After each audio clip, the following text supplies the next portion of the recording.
सरस्वती पूजा चंदा देबो 500 करे सरस्वती पूजा चंदा देबो 500 डीजे लगे बहिता देबो फिर चांस डीजे लगे बहिता देबो फिर चांस करे सरस्वती पूजा चंदा देबो 500 करे सरस्वती पूजा चंदा देबो 500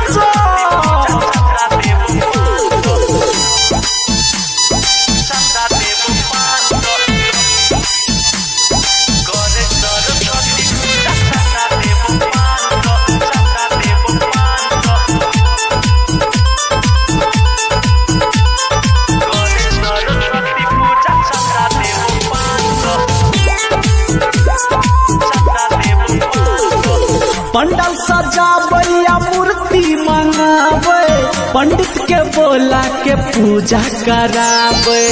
आलर झालर से हो लगावे चुकपुकिया बोल से दरबार सजावे हाँ पंडाल सजावैया मूर्ति मंगावे पंडित के बोला के पूजा करावे आलर झालर से हो लगावे चुकपुकिया बोल से दरबार सजावे झूम जते गाँव नगर माँ के गुणगान करे सरस्वती पूजा चंदा देबो 500 डीजे लगे बहिता देबो फिर चांस डीजे लगे बहिता देबो फिर चांस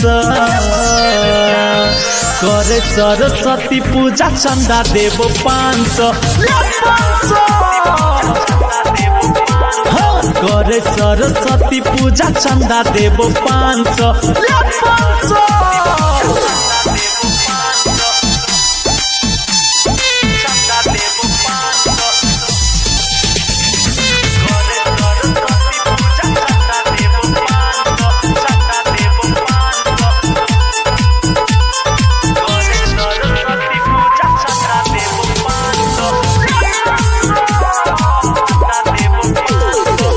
बन के कमिटी सब भजोर तगड़ा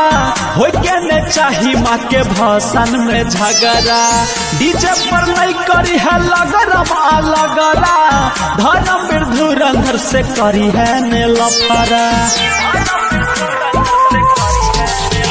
हाँ बन के कमिटी सब भजोर तगड़ा हो के न चाही माँ के भाषण में झगड़ा डीजे पर नहीं करी है लगड़ा धर्म धुरंधर से नहीं करी है लफड़ा जागरण करावेला तो दिही एडवांसो करे सरस्वती पूजा चंदा देबो 500 डीजे लगे बहिता देबो फिर चांस डीजे लगे बहिता देबो फिर चांस करे सरस्वती पूजा चंदा देबो 500 करे सरस्वती पूजा चंदा देबो 500